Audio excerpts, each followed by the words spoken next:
restore law and order. I want to stress the importance of taking this situation seriously because when I first started reporting on this occupation, I went undercover in Black Bloc. I talked to these Antifa militants. I lasted for about a month. They believe that ICE agents are the Nazi Gestapo who need to be killed. They told me that directly, and I think that if this situation is not taken as seriously as it is, it's just a matter of time before someone gets killed.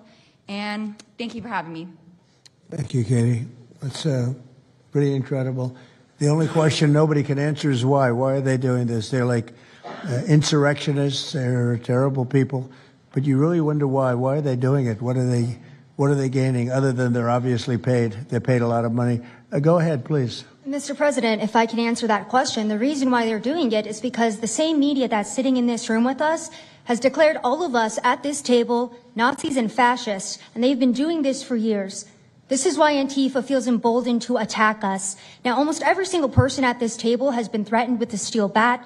We've been assaulted, we've been harassed, we've been threatened, and that is in huge part due to the media. So my message right now is for you guys. Because 2 years ago back in 2020, by the way, I was censored for my reporting on Antifa here in Washington, D.C. You were talking about how safe it is now, Mr. President. It wasn't so safe back then. Back in 2020, I watched as a father was being mobbed and surrounded by Antifa members as his terrified, crying children looked on and the police here did nothing. I watched as a woman had her hair violently ripped out of her skull simply for waving an American flag on the streets of Washington, D.C. And by the way, if you guys try to go and find any of this footage, you won't find any of it because Twitter deleted all of it because our president shared my reporting and they deleted my entire account immediately after. So now, if you want to know what happened in 2020, all you're going to see is the media headlines that said that it was fiery but mostly peaceful. Thanks for that one, CNN.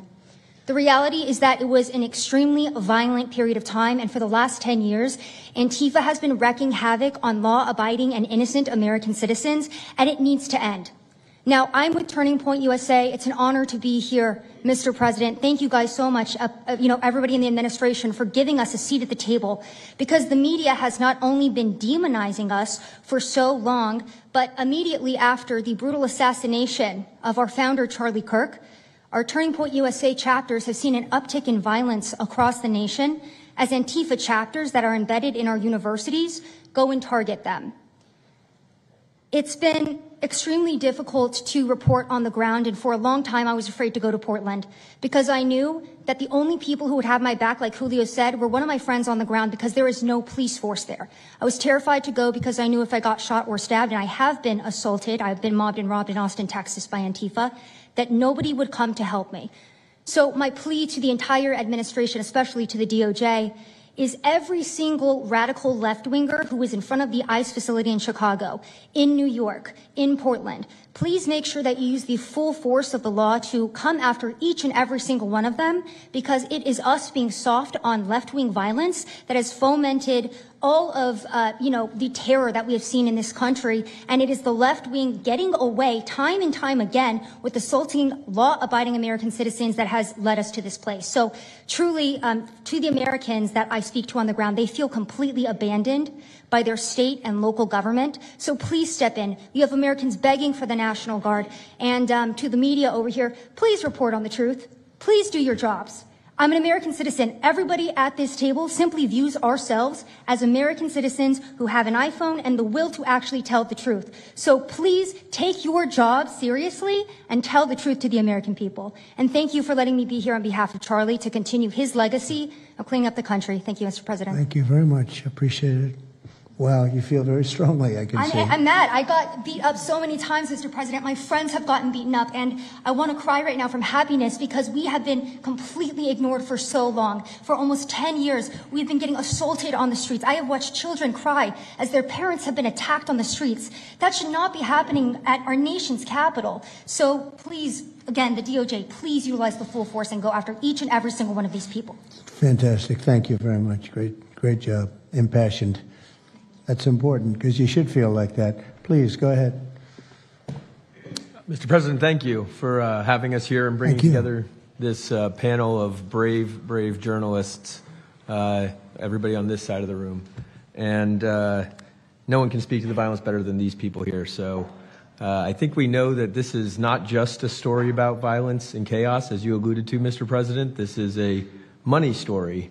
And at the Government Accountability Institute, my colleague and I, Peter Schweitzer and our team, we followed the money, and we followed it to the top of what we call the protest industrial complex, Riot Inc., and we found a network of NGOs. It's not just the Soros network, the Open Society network. It's other funding networks, the Arabella funding network, the Tides funding network, Neville Roy Singham and his network, Foreign Cash.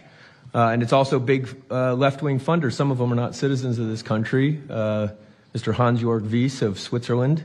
They're pouring money into this entire ecosystem. And so I want to share 3 money facts with you about what we call Riot Inc. Number one, like any corporation, Riot Inc. has many divisions. It doesn't just have the Antifa boots on the ground division. It has PR divisions. It has marketing divisions. It has a very well-funded legal division to get these boots on the ground back on the streets as quickly as possible. But it does have those investors that I mentioned. Number two, we have identified dozens of radical organizations, not just the decentralized Antifa organizations, but dozens of radical organizations that have received more than $100 million from the Riot Inc. investors. These would be the lawyer groups. These would be the groups that advocate for calling good, honest Americans fascists, etc. And then 3, I think the most shocking thing is that we have found that more than $100 million in U.S. taxpayer funding has flowed into these funding networks, including at least $4 million to these very groups themselves, not just Antifa types, but there was an event in Atlanta called Stop Cop City. Over 60 rioters were charged with domestic terrorism.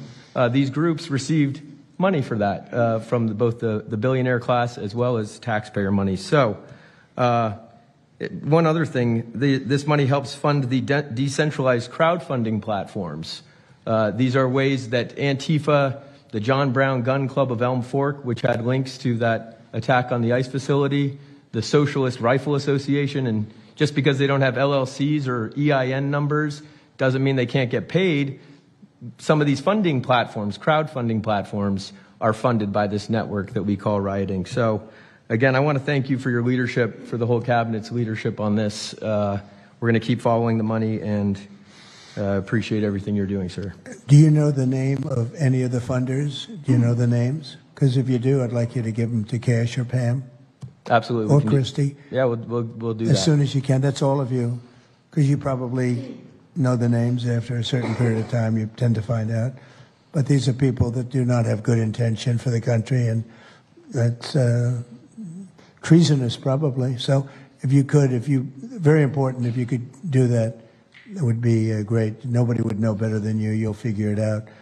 Thank you. Please, go ahead. Yeah, my name's Nick Shirley. I'm 23 years old. I'm a 100% independent YouTube journalist. And over the past year or so, I've been able to go to 15 countries. I've hung out with people in the gangs of Brazil, in the favelas, in the prisons of Secot. But yet the most dangerous places I have been here in the United States, unfortunately. And I've had the opportunity to show people about the protest Antifa here in the United States, and there's nothing organic about what they are doing here in the United States.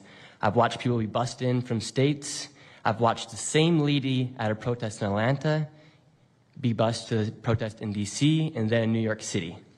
There's nothing that is honest about what they are doing. And they have signs. I've seen the same signs here in D.C. and in London as well. It's a big organization and corporation that they're running. And people may wonder, like, what's the threat to us as Americans if we go? Well, you'll be labeled as a fascist, you'll be labeled as a Nazi, and they'll wish death upon you because they wish death upon me. And just last week in Portland, Oregon, I watched a lady get trapped in her car, surrounded by Antifa, and her sister messaged me after seeing the video. She said, the only reason I think my sister was safe is because you were there recording. I also was chased out by a member of Antifa who said he would smoke me, and next thing he knew, a DHS sniper had lasers on his chest. If he was not there, who knows what would have happened that day. These people are very dangerous, and people wonder how they're able to do it. It's the reason is because these cities are not enforcing the law. And why should these people be worried if the law is not being enforced? And we are not far right, nor are we far wrong. We're just right. And the truth about what's happening here in America with these groups is very dangerous. And I thank you, Mr. President, and your administration as well for acknowledging that. Thank you very much. It's too bad you have to go through it. I know, it's a little crazy, much. right, Mr. President? Well, you're going to get to the bottom of it, so it's a very important thing you're doing. Thank you very much. Please, Cam. Yeah, I've just got something very short.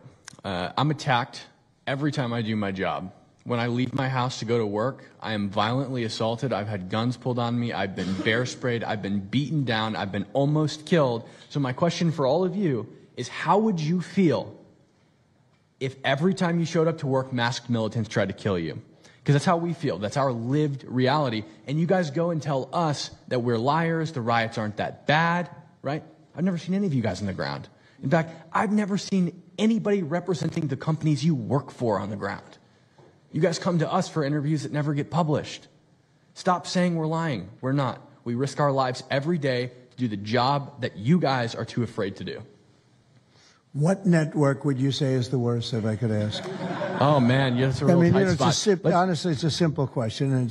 Well, there's a lot of people in this pool, and I would say I'm not talking about Fox. I'm not talking about Newsmax or any outlet that resembles them, so I'll let you guys put the pieces together on who I'm exactly talking about. Who would you say? Which network? MSNBC, for sure. Oh, they're terrible. I agree. They're CNN, probably close, yeah. Yeah, I'd rate it that way, yeah. MSNBC, that's Brian Roberts. Yeah. That he allows that to happen is a disgrace. Absolutely. And CNN is second. Yeah, second. I would say CNN is not quite as bad as MS. MSNBC is not really a news site anymore. Oh, MSNBC is sick.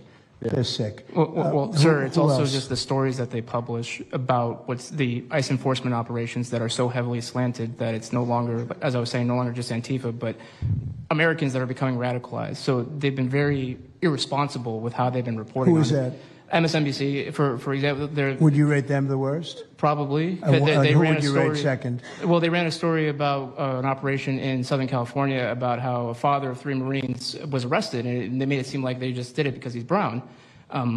But there's video of that same man charging at the agents with a weed whacker. Now, I've worked with weed whackers back in the day, and you don't want to be on the receiving end of one of those. So that's why he was arrested, but the story was presented as if it's a brown guy just simply being arrested. And I've been around ICE agents, and, I'm a citizen, so, I feel fine. But it's just, that's why. It's not just Antifa. It's not happening in a vacuum. It's working in conjunction. I think they work in conjunction with some of the media. I think ABC is very bad. I think NBC is very bad. And CBS has a new owner, so we have hope for CBS. CBS has a great new owner, my opinion. But I will tell you, ABC is terrible. NBC is terrible. NBC's MSNBC too. They changed it. They moved it over legally so they couldn't be tainted by the words MSNBC, but they are absolutely terrible. There are a lot of them. What about independents? Independent networks. They're a little bit better, but I would say that we're an example of how you don't need to be part of a super large company to be able to do just basic journalism. All you got to do is sit and record, and you'll let the story play out. And that's why they hate us. That's why Antifa targets us. Well, I watched a level of dishonesty that's incredible, where answers are changed. Like just before the election, an answer was changed by Kamala. She gave a horrible, death-defying, election-defying answer, and they took the answer out and they replaced it with another answer that she gave 5 minutes later, having to do with a different subject, but at least it wasn't election-defying. No, the level of dishonesty with the media is incredible, whether it's on Antifa or many of the other groups. You're talking about Antifa, and I know that's close to your heart because that's the one that's most affecting you. But there are others that are as bad or almost as bad as Antifa, having to do with different people, different sections of the world. But it's terrible. We're not going to let it go on in this country. We're not going to let it go on. And a big problem is not all of them, but some of the networks out there. And you do wonder why. You really do. Okay, please. Go ahead. Yeah. Mr. President, thank you again. Thank you. My name is Jonathan Cho. I am an investigative reporter for Frontlines Turning Point USA. I'm also a senior fellow at Discovery Institute in Seattle. And I cover far-left extremism as well as the homeless drug crisis in America. And I find it oftentimes those worlds intersect. And hot off the presses, what I wanted to bring to your attention today is a report from a Capital Research Center here in D.C. in conjunction with Discovery Institute. They just put out this study right now. And what it shows is that Antifa is heavily embedded in the homeless and housing nonprofit sector. In many cases, the homeless industrial complex is running cover for Antifa. Antifa is benefiting from American tax dollars, and they're essentially being used as the muscle. Let me give you an example. There's a group called Stop the Sweeps in many U.S. cities right now. They get in front of encampment sweeps. What they're doing quietly is they're bringing अमेरिकी सदर Donald Trump मुखातिब हैं, जबकि दूसरी तरफ update करें आपको, सदर आसिफ अली जरदारी से मुस्लिम लीग नून के वफ्द की अहम मुलाकात हुई। वफाकी वजीर दाखिला मोहसिन नकवी ने मामलात तय कराने में अहम किरदार अदा किया। ज़रा के मुताबिक वफाकी वजीर दाखिला मोहसिन नकवी ने मामलात तय कराने में अहम किरदार अदा किया। सदर आसिफ अली जरदारी का मरियम नवाज के बयानात पर पीपी और सिंध के आवाम की दिल आज़ारी पर तहफ़्फ़ुज़ात का भी इजहार। ज़रा का कहना है, सदर मुमलिकत आसिफ अली जरदारी ने कहा, पीपल्स पार्टी और मुस्लिम लीग नून अहम इत्तेहादी जमातें हैं। सिंध के आवाम की दिल आज़ारी पर मुस्लिम लीग के रहनुमाओं ने माजरत का इजहार किया। लाला असद पठान हमारे साथ मौजूद हैं, उनको शामिल गुफ्तगू करते हैं। लाला असद पठान, यकीनी तौर पर आज की मुलाकात अहम थी, वफाकी वज़ीर दाखिला ने किरदार भी अदा किया, सदर जरदारी ने क्या कहा? इसमें कोई शक नहीं है कि वफाकी वज़ीर दाखिला मोहसिन नकवी ने बहुत अहम किरदार अदा किया। दोनों तरफ से